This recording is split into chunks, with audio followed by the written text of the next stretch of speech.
Hey there, folks! Today we're diving into the subtle signs that the no contact rule is working, even if it feels like it's not. We're talking about those little victories that tell you you're on the right track, even when the road's a little bumpy. Because let's face it, breakups are tough. They can leave you feeling like you're lost in the Louisiana bayou at midnight. But trust me, the no contact rule, it's like a compass, guiding you back to yourself. Stick around because we're going to sprinkle in some humor and wisdom from Stoic philosophers to keep things interesting. We'll navigate this together, all right? All right, first things first, let's talk about anxiety. When you first go no contact, it might feel like that anxiety is cranked up to 11. But here's the thing. Over time, you start to notice it less and less. The constant urge to check your phone to see if they've messaged, it starts to fade. That, my friend, is a sign that you're healing. You're finding your own rhythm again. As Marcus Aurelius once said, tranquility is like a smooth flowing stream. You're starting to find that smooth flow again, that inner peace that comes from focusing on yourself, and that's a beautiful thing.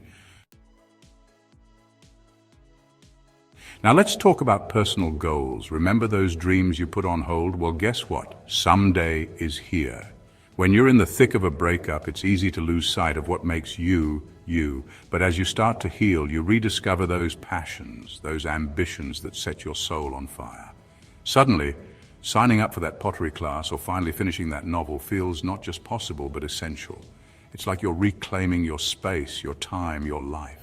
You're no longer defining your worth by someone else's presence or absence. You're building your own kingdom brick by brick.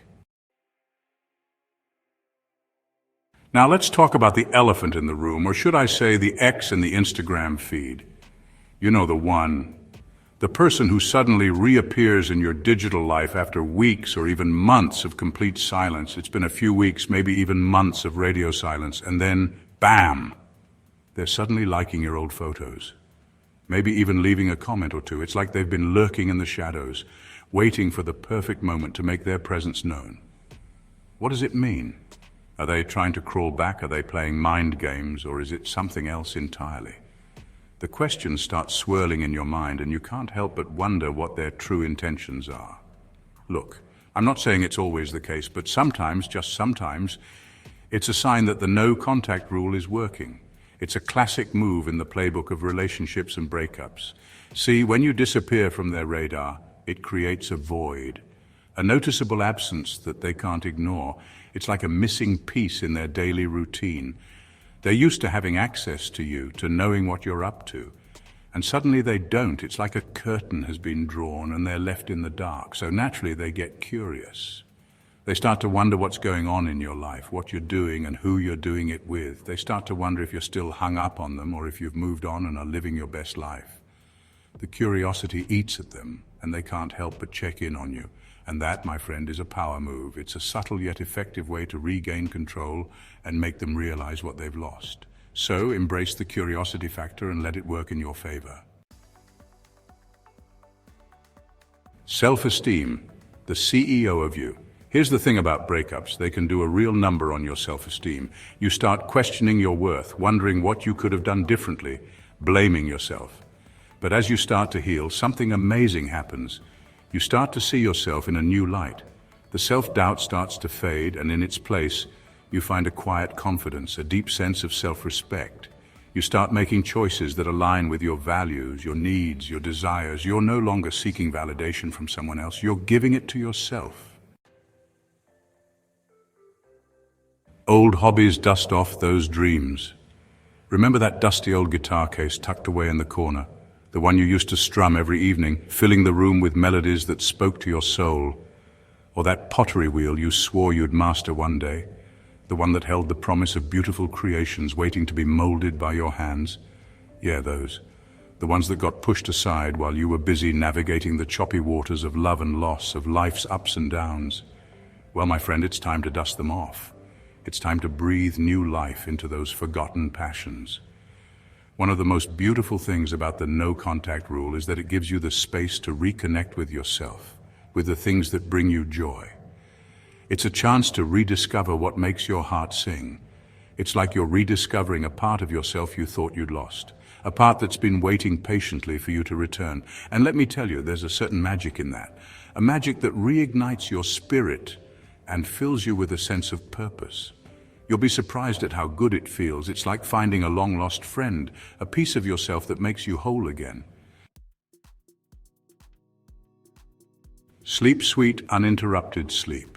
Now let's talk about something we all love. Sleep. When you're in the throes of heartbreak, sleep can feel like a distant memory. You're tossing and turning all night, replaying the same old tapes in your head, waking up feeling more exhausted than when you went to bed. But as you start to heal, something magical happens. You start to sleep through the night. The nightmares fade away, replaced by dreams of, well, anything but your ex. And when you wake up, you actually feel rested. Instagram detox, becoming a social media ninja. All right, let's talk about the ultimate test of willpower in the digital age, not stalking your ex on social media. It's a challenge that many of us face, and it's not easy to overcome. Let's be honest, it's tempting. The curiosity can be overwhelming, and the urge to check can feel almost irresistible. You want to know what they're up to, who they're with, if they're miserable without you. It's a natural human instinct to seek closure or validation. But here's the thing, my friend, social media stalking, it's like staring directly at the sun. It's blinding and ultimately damaging. It's only going to hurt you in the long run. The more you look, the more you prolong your own pain and suffering. Every time you check their profile, you're essentially reopening the wound, preventing yourself from truly moving on. It's a cycle that keeps you trapped in the past. But when you resist that urge, when you choose to focus on your own life instead of theirs, that's when the real magic happens. You start to rediscover your own passions and interests. You start to break free from the chains of comparison. You begin to see your own worth and potential, independent of anyone else's life or actions. Outro. Keep moving forward. So, how do you measure progress during no contact? What strategies help you stay strong? Let us know in the comments below. If you enjoyed this video, give it a thumbs up and subscribe for more content like this. And remember, you're doing great, even if it doesn't always feel like it. Thanks for watching and keep moving forward.